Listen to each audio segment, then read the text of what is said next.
We saw there in that report some of the types of companies that are incorporating these changes, perhaps best suited to make the necessary adjustments. I imagine small businesses might not be able to incorporate or afford those, and I'm thinking of some of the meat industry places, places that really attract lower income workers.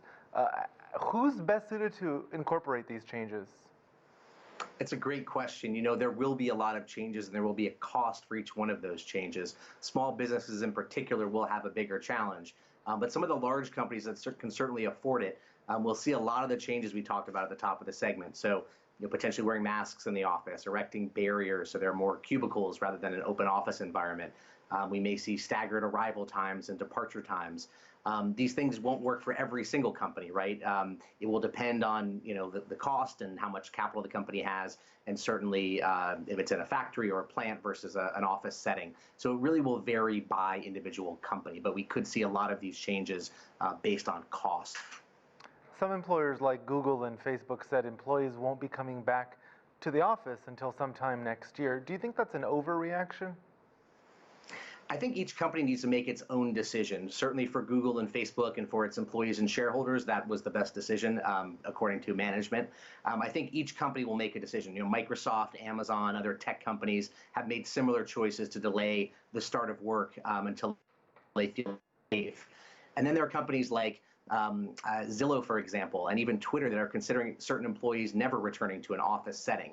Certainly the essential employees will come back, but I think what we've seen throughout this entire process is that remote work can work effectively, certainly for certain employers. It comes down to what's best for you and what's best for your company and shareholders and employees and stakeholders. So we will see a lot of companies who are deciding not necessarily abandoning the office altogether, but certainly shrinking their footprint. And that will depend across sectors, but each company has to make its own individual decision. So I'm just doing a little bit of math here. If more and more people work remotely, that means less and less office space will be needed. How might that change business districts or downtown life as we know it, the landscape, the real estate, the restaurants that rely on lunchtime work? Certainly, if there is a shrinkage in office footprint, it certainly will be, an adverse impact to the commercial sector. So commercial real estate could certainly take a hit, particularly in central business districts in major cities. You will see ancillary businesses, as you mentioned, so that could be restaurants or gyms or other small businesses that feed off of a midtown Manhattan in New York, for example. And that could have an inverse impact on not only the real estate sector, but also on these ancillary businesses, many of which are small businesses. So as footprints shrink and less real estate is needed, as office sizes tend to decline, we could see all of this ripple effect occur, which could hurt a lot of various companies in addition to just the real estate.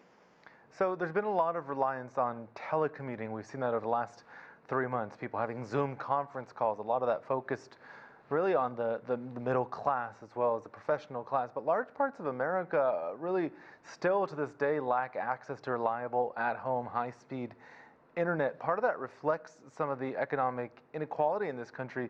Do you think that this will further exacerbate that gap? It certainly can, and you're right. There are many Americans who don't have access to high quality, high speed broadband, and it does create an inequality that needs to be corrected. We need everyone in this country to have access to high quality, high speed broadband, and so we need to make investments in infrastructure to ensure that's possible. And so, if there is going to be an increase in remote work, and a recent Gallup poll found that 60% of Americans, even when the health restrictions are lifted, would prefer to work remotely. We need to also have a public policy solution that enables rapid response, access to broadband, so we can level the playing field in all parts of America. Zach, what do you predict will be some of the challenges as at-home work shifts become more permanent features of some jobs? Sure. So again, it'll depend by company, but I think we'll see a couple things. Number one is we have more remote work. Monitoring employees will be an issue. So you might see a lot of companies taking security measures to make sure that data is secure. You may see monitoring of employees, whether it's tracking keystrokes or it's checking productivity and having KPIs so you can measure how productive the workforce is. At the same time, we need to make sure that employees can communicate effectively. Not everyone wants to be working at home away from a collaborative in-person environment. So the question becomes, how do you keep those employees engaged? So if you're a manager or a CEO, how are you connecting with your employees? How are you reaching out to your team? That's really, really important, not just for the work and the productivity and the results, but also to make sure that your employees know that you're there for them. So there's that empathy factor, and making sure that you're connected and keeping people motivated.